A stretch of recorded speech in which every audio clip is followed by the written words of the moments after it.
Olá, meus amigos, meus irmãos em Cristo, que a graça e a paz do nosso Senhor Jesus esteja com todos nós. Para você que ainda não me conhece, eu sou o seu irmão em Cristo, presbítero Marcos Souza, e hoje estamos dando continuidade à nossa leitura bíblica.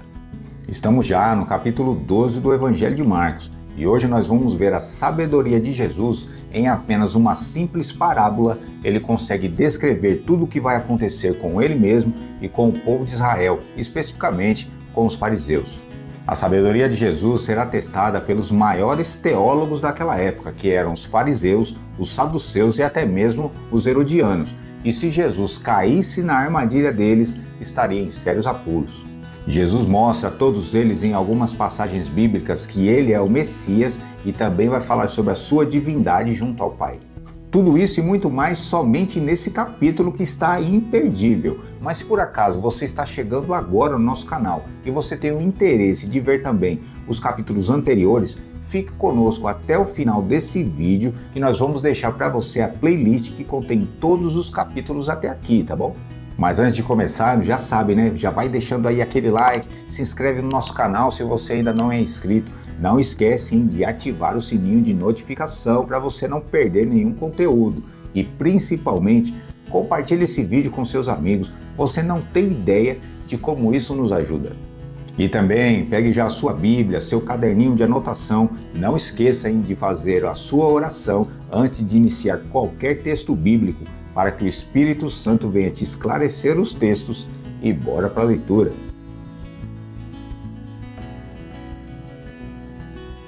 Agora sim, bora para a leitura, vem comigo. Evangelho de Marcos, capítulo 12. Depois entrou Jesus a falar-lhes por parábolas. Um homem plantou uma vinha, cercou-a de uma sebe, construiu um lagar, edificou uma torre, arrendou-a a uns lavradores e ausentou-se do país. No tempo da colheita, enviou um servo aos lavradores para que recebesse deles dos frutos da vinha. Eles, porém, o agarraram, espancaram e o despacharam vazio. De novo lhes enviou outro servo. A eles os esbordoaram na cabeça e o insultaram. Ainda outros lhe mandou. A esses mataram. Muitos outros lhe enviou, dos quais espancaram uns e mataram outros. Restava-lhe ainda um, seu filho amado. A esses lhe enviou, por fim dizendo: respeitarão a meu filho. Mas os tais lavradores disseram entre si: este é o herdeiro, ora, vamos matemo-lo, e a herança será nossa. E agarraram-no, mataram-no e o atiraram para fora da vinha. Que fará, pois, o dono da vinha? Virá, exterminará aqueles lavradores e passará a vinha a outros. Ainda não leste esta escritura? A pedra que os construtores rejeitaram veio a ser a principal pedra angular. Isso procede do Senhor e é maravilhoso aos nossos olhos? E procuravam prendê-lo, mas temiam o povo, porque compreenderam que contra eles proferia esta parábola. Então, desistindo, retiraram-se. Veja que sabedoria de Jesus, meus irmãos. Em apenas uma parábola, ele conseguiu descrever tudo o que aconteceu com os profetas no passado que Deus enviava para Israel. Muitos foram espancados e outros realmente foram mortos. E depois, Jesus já está profetizando o que vai acontecer com ele, como o matarão, e também o que vai acontecer com aquela geração quando o Senhor da vinha chegar. E tudo isso eles entenderam, mas não queria dar o braço a torcer de jeito nenhum. Versículo 13. E enviaram-lhe alguns dos fariseus e dos herodianos, para que o apanhasse em alguma palavra. Os fariseus eram um grupo de religiosos mais respeitados em Israel, e os herodianos também eram religiosos e políticos da dinastia de Herodes. Esses viviam entre os governadores e o rei de Israel. Então, se Jesus caísse em alguma contradição com as perguntas que eles estavam fazendo, Jesus já estaria bem enrascado com esses dois grupos. Versículo 14. Chegando, disseram-lhe: Mestre, sabemos que és verdadeiro e não te importas com quem quer que seja, porque não olhas a aparência dos homens, antes, segundo a verdade, ensinas o caminho de Deus. É lícito pagar tributo a César ou não? Devemos ou não devemos pagar? Mas Jesus, percebendo-lhes a hipocrisia, respondeu: Por que me experimentais? Trazei-me um denário para que eu veja. E lhe o trouxeram. Perguntou-lhes: De quem é essa esfinge e a inscrição? Responderam: De César. Disse-lhes então Jesus: Dai a César o que é de César e a Deus o que é de Deus. E muitos se admiraram dele. Percebeu que a pergunta deles tinha um cunho político? Se Jesus dissesse que não deveria pagar tributos, ele seria preso na hora. Mas Jesus mostra que devemos sim pagar os nossos tributos ao governo, mas não devemos esquecer de maneira nenhuma de entregar a Deus aquilo que lhe pertence. Versículo 18.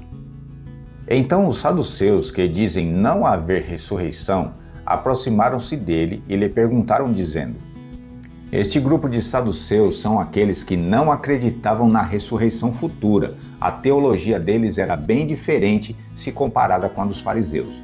Então você percebe que as discussões teológicas não vêm de hoje, já vêm de séculos atrás.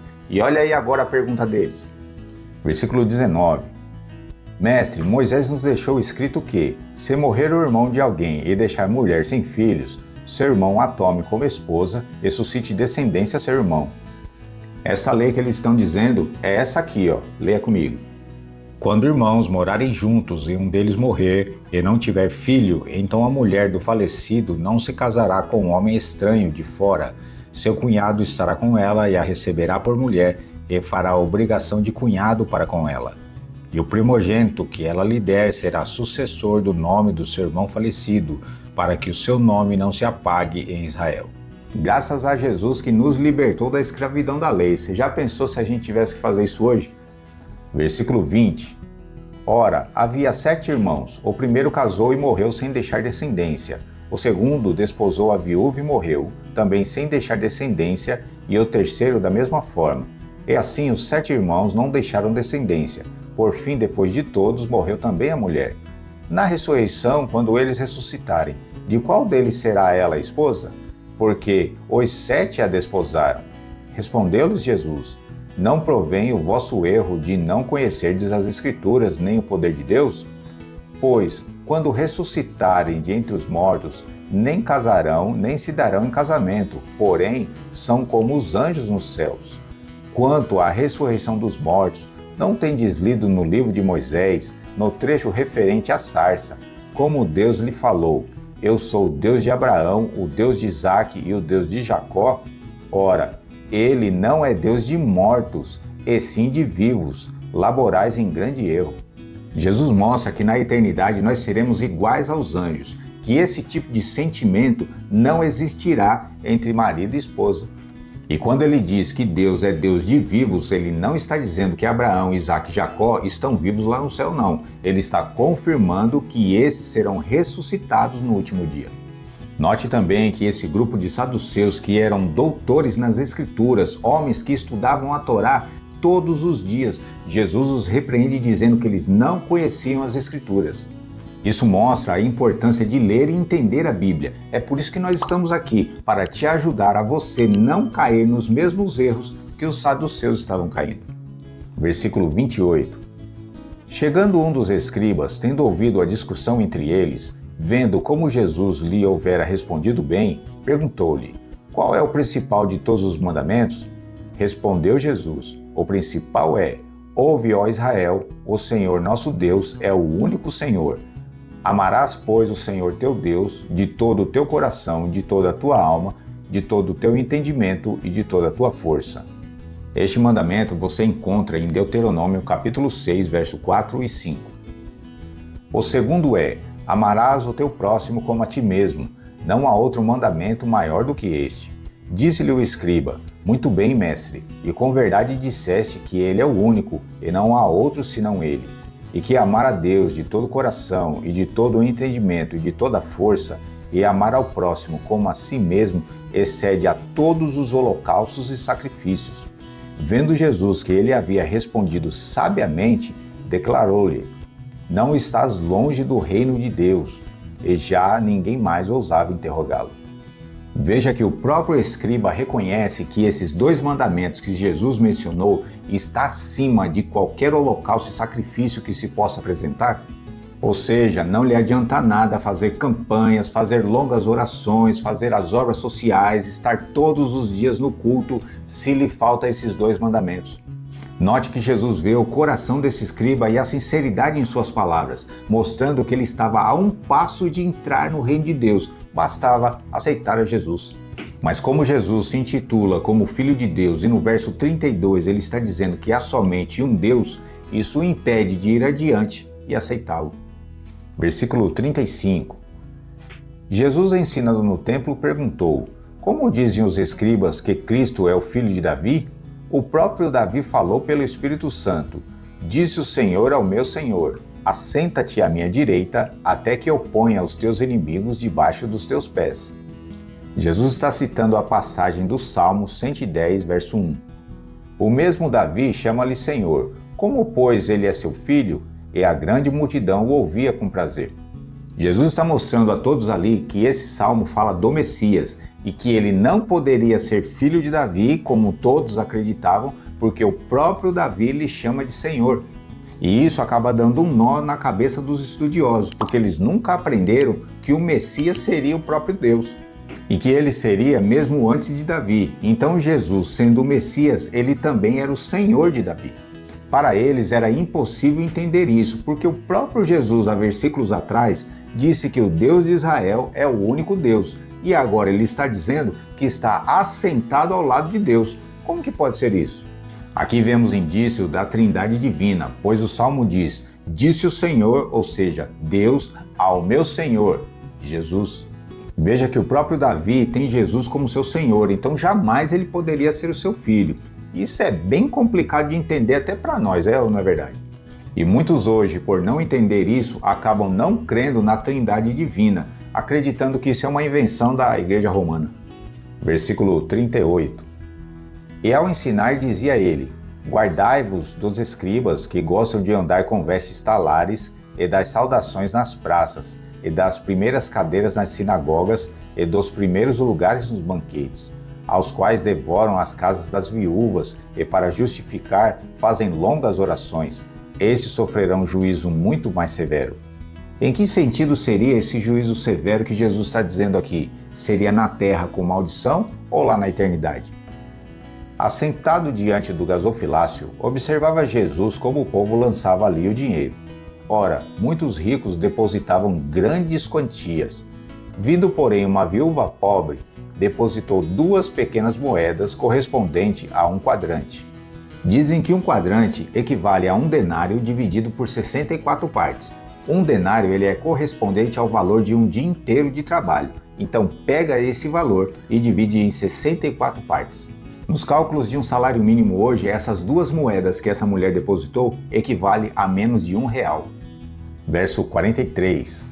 E chamando os seus discípulos, disse-lhes: em verdade vos digo que esta viúva pobre depositou no gasofilácio mais do que o fizeram todos os ofertantes, porque todos eles ofertaram do que lhe sobrava. Ela, porém, da sua pobreza deu tudo quanto possuía, todo o seu sustento.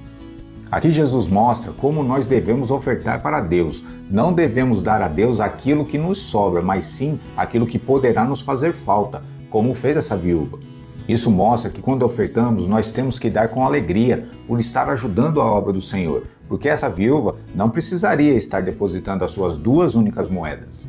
E assim como Jesus viu o esforço daquela mulher em querer ofertar alguma coisa para Deus, Deus também está vendo o seu esforço para com a sua obra. E isso não equivale somente a dinheiro não, viu meus irmãos, mas equivale a todas as áreas da sua vida. Como esse tempo, por exemplo, que você está tirando para aprender conosco a palavra de Deus. Pena que hoje todos querem dar a oferta da viúva, não como ela fez dando tudo aquilo que ela tinha, mas somente algumas moedinhas que te sobram. Que ensino maravilhoso, não é, meus irmãos? Pena que chegamos ao final de mais um capítulo. E eu quero te agradecer por você ter ficado conosco até aqui. Mas lembre-se, hein? Se você ainda ficou com alguma dúvida sobre tudo isso que a gente aprendeu hoje, você pode deixar nos comentários e a gente vai te responder. E se esse vídeo valeu a pena para você, então acredito que a gente já merece aí o seu like e a sua inscrição. E principalmente compartilhe esse vídeo com seus amigos, porque tudo isso que você aprendeu aqui hoje pode ter mais pessoas precisando ouvir essa palavra que liberta. Então ajude essa obra, compartilhe aí, vai. E como prometido no início, nós vamos te deixar agora a playlist que contém todos os capítulos até aqui. A playlist é essa que está aparecendo para você aqui. Tá combinado?